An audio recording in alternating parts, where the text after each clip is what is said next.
Assalamualaikum dan salam bebas rasuah.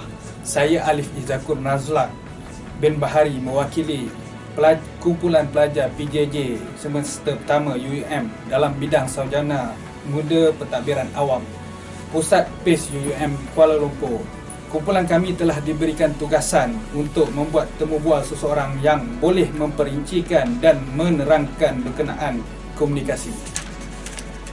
Jadi kumpulan kami telah memilih tajuk keberkesanan komunikasi oleh SPRM dalam mewujudkan masyarakat bebas rasuah.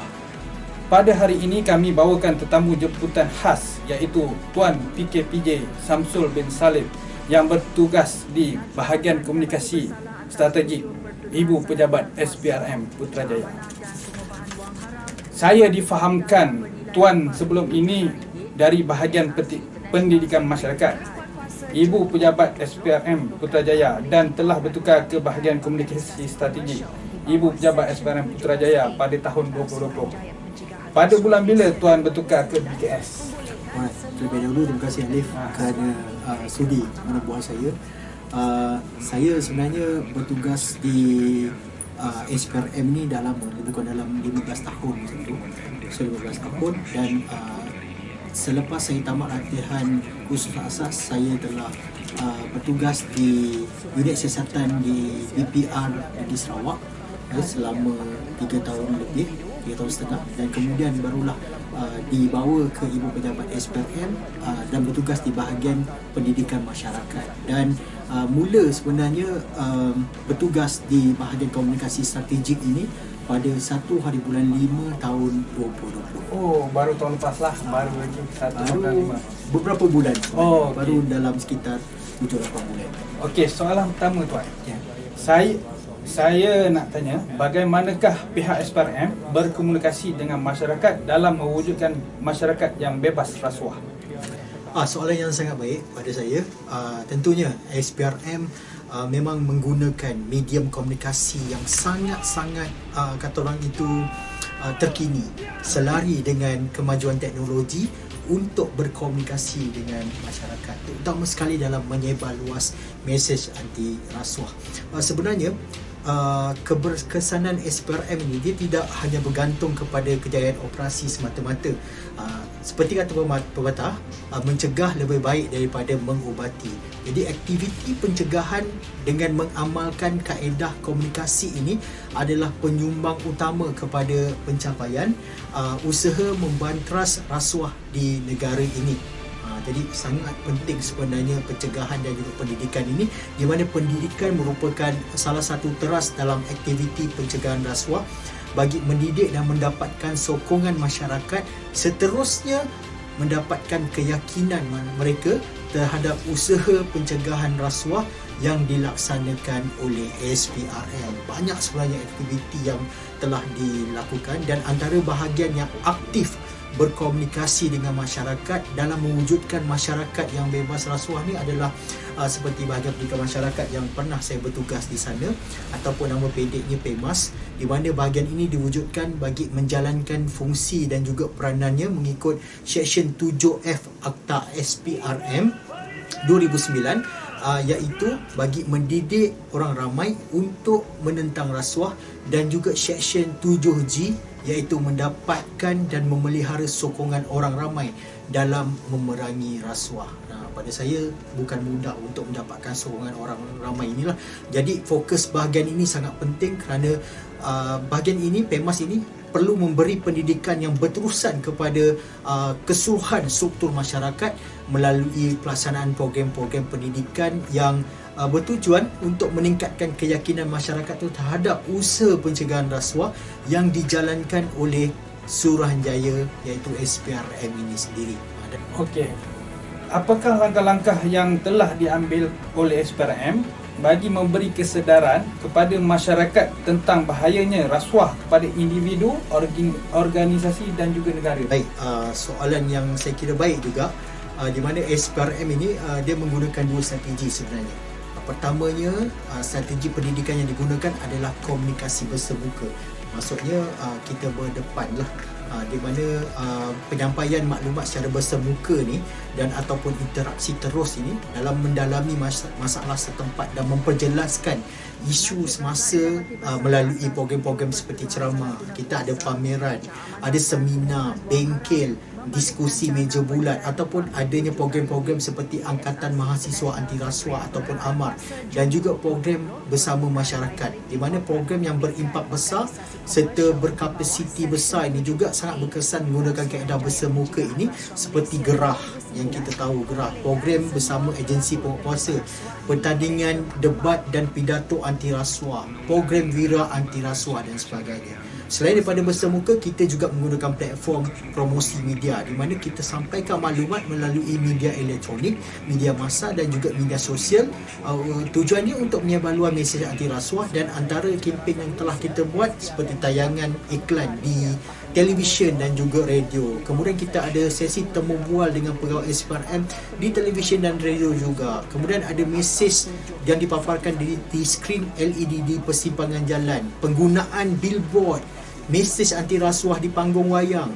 Kemudian adanya media sosial untuk kita sebar luaskan. Yang paling penting, SPRM sendiri menubuhkan radio internet sendiri iaitu macc.fm. Wow, ada internet dan radio sendiri. Yes, betul lah kan. Apakah cabaran pada pihak SPRM dalam memberi kesedaran kepada masyarakat tentang rasuah? Oh, cabaran ni saya kira banyak lah. Memang semua tugas yang kita buat memerlukan cabaran. Pertamanya, cabaran yang kita hadapi ataupun SPRM hadapi, masyarakat tu sendiri masih belum sedar tentang impak rasuah sekiranya tak kena kepada batang hidung sendiri. Jadi majoriti yang tampil adalah mereka yang menjadi mangsa ataupun dan dianiaya. Sebab tu mereka tampil untuk melapor. Kemudian kos untuk hebahan ini sangat tinggi. Promosi anti rasuah ini kalau melibatkan media elektronik seperti televisyen dan juga radio, kosnya sangat tinggi. Ribuan ringgit, jutaan ringgit tu yang kedua kos. Yang ketiganya adalah kes rasuah yang semakin kompleks dalam era moden ni, sangat kompleks di mana kalau dulu kes-kes rasuah sangat straightforward, tapi sekarang ini kes rasuah memerlukan pihak SPRM ada kerja lebih sikit lah untuk kata orang itu menyelesaikan sesuatu kes. Yang keempatnya, ramai sebenarnya yang tidak mahu tampil untuk melapor kes rasuah. Mereka tutup mata. Itu. Dan yang terakhirnya, pihak tertentu, terutama sekali mereka yang pakar undang-undang ni, dia tahu macam mana nak lepaskan diri dari segi undang-undang dan sebagainya. Selain banyak kes-kes rasuah ini, dia menggunakan teknologi yang tinggi untuk mengelak daripada dikesan. Dan yang paling dahsyat adalah, last kali cabaran adalah netizen di media sosial yang sering kali melihat apa yang dilakukan oleh pihak SPRM ini semuanya tak betul, dipandang negatif dan sebagainya. Okey, bagaimanakah cara masyarakat berkomunikasi dengan SPRM bagi melaporkan rasuah? Yang ini kita akan sentiasa menggalakkan mereka untuk datang kepada SPRM untuk melapor terus kepada SPRM jika mereka mengetahui tentang sebarang aktiviti rasuah. Dan paling penting, jangan salurkan di laman-laman sosial. Sebab ini kita perlukan, sebab kita tak nak bukti itu hilang ketika hendak disoal siasat. Selain daripada maklumat yang diperolehi itu bukan daripada maklumat asal yang seterusnya mengerosakkan sistem keadilan jenayah kita. Mereka sebenarnya tak perlu takut untuk lapor rasuah kerana pemberi maklumat dan juga maklumat yang dilaporkan adalah dilindungi di bawah Akta Perlindungan Pemberi Maklumat 2010 dan juga Akta Perlindungan Saksi 2009. Dan maklumat yang hendak dilaporkan juga perlu sebenarnya dilaporkan dalam mekanisme 5W1H itulah. Itu sangat penting sebenarnya supaya kita hendak maklumat yang diberikan itu mempunyai ciri-ciri yang seperti yang saya nyatakan tu tadi. Dapat sebenarnya pelbagai saluran melapor rasuah dengan merujuk kepada portal rasmi SPRM. Boleh lihat di portal rasmi SPRM. Kita ada di www.sprm.gov.my. Kemudian kita ada aplikasi Make Mobile di telefon bimbit. Boleh muat turun di App Store dan juga di Play Store.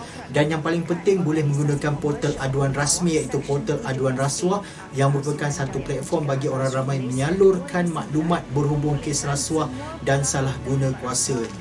Sebab portal ini dibangunkan khusus bagi membolehkan maklumat ini diurus dengan lebih cekap, teratur dan juga telus ke arah meningkatkan keyakinan orang ramai terhadap pengurusan maklumat di SPRM. Bermaksud kalau pemberi maklumat itu nak melaporkan kepada SPRM, bila dia menggunakan portal ini, mereka akan seterusnya dapat satu apa dikata orang itu, nombor ID, rujukan. Jadi akan datang kalau dia hendak ataupun dia nak melihat balik bagaimana perkembangan kes, dia dapat dengan nombor rujukan itu tadi. Mudah sebenarnya. Banyak rupanya saluran untuk kita buat aduan. Yes, Okey, banyak.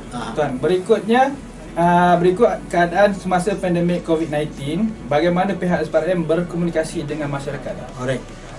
SPRM sebenarnya selari dengan hasrat kerajaan untuk menghadkan pergerakan pegawai dalam menggalakkan program secara bersemuka, sama ada dalam membuat libat urus dengan pihak luar, menyampaikan ceramah, mengadakan perbincangan, termasuk memberikan perundingan dan juga perkhidmatan pencegahan. Semuanya kalau boleh kita hadkan dari segi bersemuka. Semuanya menggunakan aplikasi Maya lah. Kita banyak sebenarnya di negara kita ada Zoom, webinar, Skype, teleconference, kemudian ada Google Meet. Mana-mana saluran boleh digunakan. Yang paling penting, keperluan ICT itu perlu dititik beratkan supaya sumber internet yang paling penting kena sentiasa tinggi supaya perjalanan komunikasi tidak terganggu. Sebagai contohlah, saya bagi contoh bagaimana Akademi Pencegahan Rasuah Malaysia, maka dia menggunakan aplikasi Maya sepenuhnya dalam menghabiskan modul pembelajaran kadet penguasa yang baru saja kata orang tu tamat, iaitu mulai April 2020 sehingga kadet berkenaan diiktiraf serta diberikan kad kuasa. Kesemuanya dijalankan secara Maya, termasuklah apa kata orang itu, tugasan, kata orang project paper, exam dan sebagainya. Dan PEMAS sendiri mengamalkan sesi pembelajaran Maya kepada para pelajar yang mengambil subjek integriti dan rasuah sebagai elektif pada peringkat sarjana muda di UPM dan UKM, di mana saya sendiri salah seorang tenaga pengajar. Saya mengajar sebenarnya, lecturer macam itulah sikit-sikit kan, bawa kerja mengajar ni. Kita mengajar, menghabiskan modul, buat kuis, kemudian adakan sesi pembentangan kertas projek dan individu dan berkumpulan, semuanya secara Maya.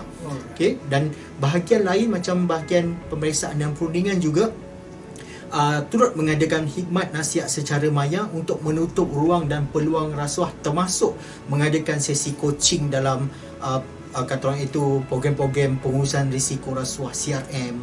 Kemudian mereka ada pelan anti rasuah organisasi OACP dan juga ikrar integriti korporat ataupun CIP. Okey Tuan, seterusnya apakah halangan-halangan yang dihadapi oleh pihak SPRM dalam berkomunikasi dengan masyarakat semasa pandemik COVID-19? Okey, tentunya banyak halangan dan komunikasi bersemuka adalah pilihan terbaik sebenarnya. Kita tidak nafikan bila kita berjumpa depan mudah untuk kita terangkan kepada mereka, tapi disebabkan masalah ini kita terpaksa menggunakan pendekatan Maya seperti yang saya nyatakan tadilah. Dan pendekatan Maya ini nak tak nak memang kita kena jadikan sebagai pilihan terakhir untuk kita lakukan, sebab mesej untuk memerangi rasuah ini memang perlu diteruskan sampai bila-bila. Dan yang paling penting tentunya seperti yang saya nyatakan tadi, kena ada kemudahan peranti seperti komputer yang lengkap dengan kamera video dan juga mikrofon. Kemudian keupayaan internet itu, kadang-kadang internet ni kadang-kadang untuk mencakupi aplikasi tertentu ini sehingga menyebabkan adanya gangguan, terutama sekali kalau nak berkongsi fail dan video kepada audiens. Kemudian kita perbincangan kebanyakannya terhad kepada kata itu yang kalau bersemuka ni kita boleh explore, tengok bahasa badan dia, tapi itu kita tak boleh nafikan. Contohnya kalau dalam temu duga kerja, kita masih lagi memerlukan bersemuka itu, sebab saya merupakan salah seorang panel temu duga kerja juga. Jadi bila baru-baru ini saya temu duga mereka, kalau secara Maya sangat susah, sebab kita perlu berhadapan dengan mereka untuk kita lihat bagaimana gaya bahasa tubuh dia, ekspresi dia, dan di situ sebenarnya sangat-sangat membantu. Dan yang lain-lain banyaklah seperti yang kita dapat lihat sendiri bagaimana sebenarnya kesan pandemik ini, dan kita terpaksa merubah sistem pembelajaran ini kepada keadaan yang lebih sesuai mengikut peredaran semasa. Apakah cadangan pihak SPRM di masa akan datang dalam menambah baikkan komunikasi dengan masyarakat? Terima kasih. SPRM sebenarnya selari dengan teknologi semasa dalam menyampaikan mesej anti rasuah, dan kaedah yang diguna pakai boleh mencakupi semua peringkat kumpulan sasar agar ianya menyeluruh. Kita tidak melupakan mereka yang berumur di peringkat warga emas.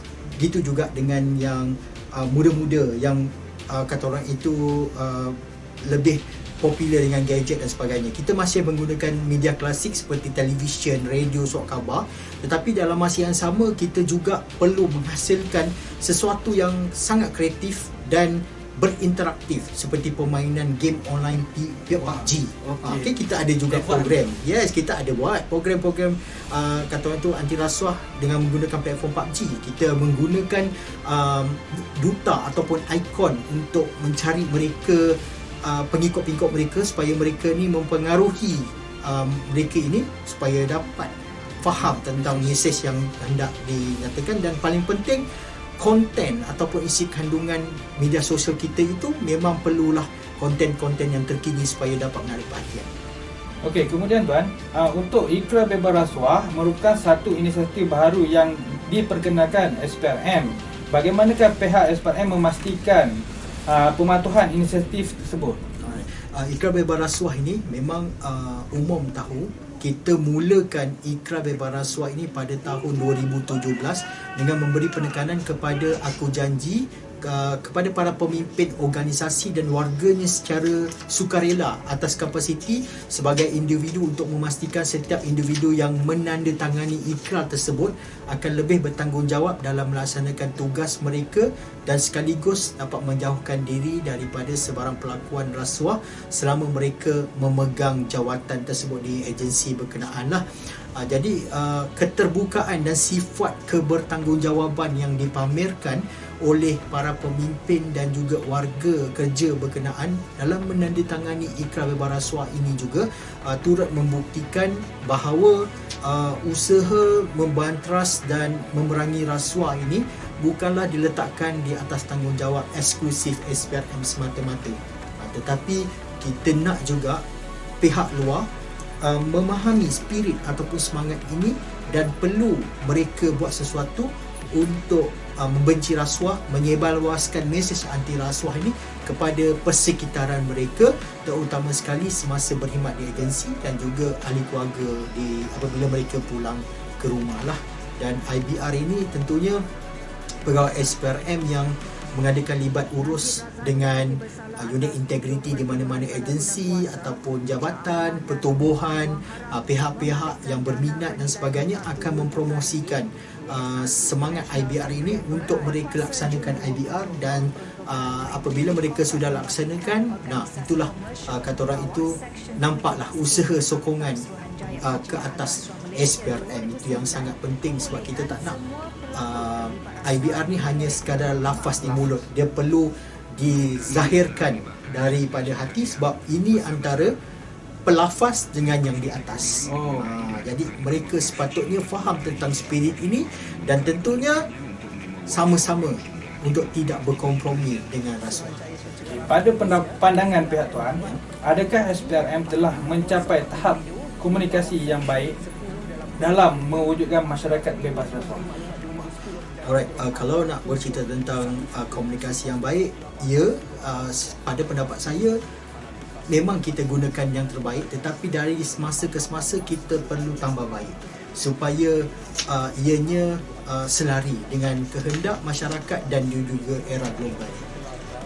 Okey, bagaimanakah SPRM mengukur tahap persepsi masyarakat Malaysia terhadap keberkesanan tindakan pencegahan rasuah oleh SPRM melalui usaha penguatkuasaan pencegahan dan pendidikan secara terbuka? Alright, so untuk mengukurnya tentunya tadi saya ada bercerita tentang kajian yang dibuat daripada dalaman dan juga luaran. So kajian persepsi keberkesanan tindakan pencegahan rasuah oleh PEMAS SPRM pada setiap tahun ini sangat membantu. Kemudian kita ada juga tinjauan kecil ataupun kajian kecil namanya tinjauan anti rasuah semasa Hari Anti Rasuah Antarabangsa 2019 2020, di mana kita memfokuskan kepada PBT, pihak berkuasa tempatan, kepada penjaja penggerai. Kemudian kita ada kajian-kajian daripada pihak luar, sebagai contoh Transparency International Malaysia untuk kajian Corruption Perception Index yang akan diumumkan pada ujung bulan Januari ini, dan kemudian ada barometer rasuah lah. Alright, itu antara kajian-kajian yang kita jadikan asas. Okey, adakah komunikasi bersemuka dan keterlibatan engagement lah dengan pihak jabatan kerajaan dan agensi dapat meningkatkan keyakinan masyarakat dan usaha-usaha memerangi rasuah? Okey. So untuk soalan itu tadi, sememangnya ya, memang kita akan sentiasa kata orang itu mengadakan sesi libat urus dengan mana-mana pihak, untuk mendapatkan kerjasama itu. Tak pernah putus, kita tak pernah tinggal pun. Malah setiap tahun SPRM akan sentiasa mengadakan sesi-sesi berkenaan untuk kita dapatkan perhatian mereka, sebab kita pernah SPRM pernah sebenarnya menggunakan konsep CPM, iaitu Communication, Penetration dan juga Mobilize. Di situ kita nak, bila kita dah ada komunikasi dengan mereka, mereka mula engage dengan kita dan kemudian dapat menganjurkan program anti rasuah sendiri tanpa melibatkan kita. Tetapi tentunya dia ada pro dan juga kontra. Pro-nya adalah mesej anti rasuah ini dapat dihayati dan disebarluas di peringkat jabatan kerajaan dan juga agensi dengan jelas dan juga tepat kepada kumpulan sasar, namun terhad kepada pegawai ataupun kaki tangan yang terlibat sahaja. Yang kontranya adalah jika fokus program kepada jabatan agensi kerajaan, kita dapat mencakupi usaha itu. Tetapi bagaimana dengan pihak-pihak yang berada di luar daripada mereka, seperti mereka yang tidak bekerja ataupun belia yang keciciran? Usaha-usaha seperti itu juga perlu untuk kita buat. Mungkin belia-belia yang keciciran ini minat dalam sukan bermotor sebagainya. Jadi kita perlu buat program dengan kata orang itu program dengan kumpulan bermotosikal, mungkin dengan parti-parti politik yang mereka sertai, ataupun dengan kata orang itu menggunakan kaedah agama untuk mereka, supaya mereka tidak tercicir dalam cakupan itu. Okey, pihak SPRM telah mewujudkan kempen Wira Anti Rasuah, iaitu WAR lah dalam singkatan dia. Apakah tujuan dan golongan sasaran kempen WAR ini diwujudkan oleh SPRM? Kempen Wira Anti Rasuah ini mula diperkenalkan pada tahun 2016 di sekolah jenis kebangsaan Cina lah, dan kemudian diperluaskan ke sekolah rendah dan juga sekolah menengah di seluruh Malaysia. Dan kempen ini sebenarnya tujuannya adalah untuk menerapkan nilai-nilai integriti daripada bangku sekolah lagi, di mana mereka ini diajar, diberi pendidikan tentang bukan rasuah tapi kepada integriti. Sebab kalau kita nak cerita rasuah di peringkat mereka, memang mereka mungkin terpinga-pinga apa itu rasuah, tapi mungkin kita boleh menggunakan konteks-konteks yang mudah mereka faham. Sebagai contoh, mungkin menggunakan kaedah pengawas sekolah yang menahan seorang pelajar yang lambat datang sekolah, kemudian nak ambil tindakan. Lepas tu pelajar tu pula, oh tolong jangan ambil tindakan dan sebagainya, saya belanja awak makan, ataupun ini RM1 untuk tu. Mungkin kita menggunakan konsep-konsep seperti itu supaya mereka mudah faham. Selainnya adalah tentang integriti, nilai-nilai baik, tidak berbohong, ikut kata cikgu, berdisiplin, jangan buang sampah. Itu yang kita terapkan kepada mereka supaya mereka faham konsep itu. Kemudian dibawa ke universiti, ada program AMAR ataupun Angkatan Mahasiswa Anti Rasuah itu tadi, sebelum mereka seterusnya masuk ke alam pekerjaan. Okey tuan, jadi SPRM ni bukanlah penguatkuasaan sahaja semata-mata. Jadi kebanyakan SPRM lakukan adalah macam pendidikan, memberi pendidikan kepada terhadap masyarakat. Okey, jadi banyak apa yang kita belajar hari ini dan banyak juga ilmu-ilmu yang kami dapat. Okey, setakat ini sahaja temu bual kami bersama Tuan PKPJ Samsul bin Salib dari bahagian komunikasi strategik Ibu Pejabat SPRM. Terima kasih kami ucapkan kepada Tuan yang sudi meluangkan masa kepada kami banyak juga yang kami dapat belajar dan pengetahuan yang Tuan berikan kepada kami dan Tuan kongsikan dari temu bual ni lah. Kami doakan Tuan berjaya dalam kerjaya Tuan pada masa akan datang dan semoga sukses apa yang Tuan buat dan Tuan lakukan. Sekian sahaja dari kami. Assalamualaikum dan salam bebas rasuah.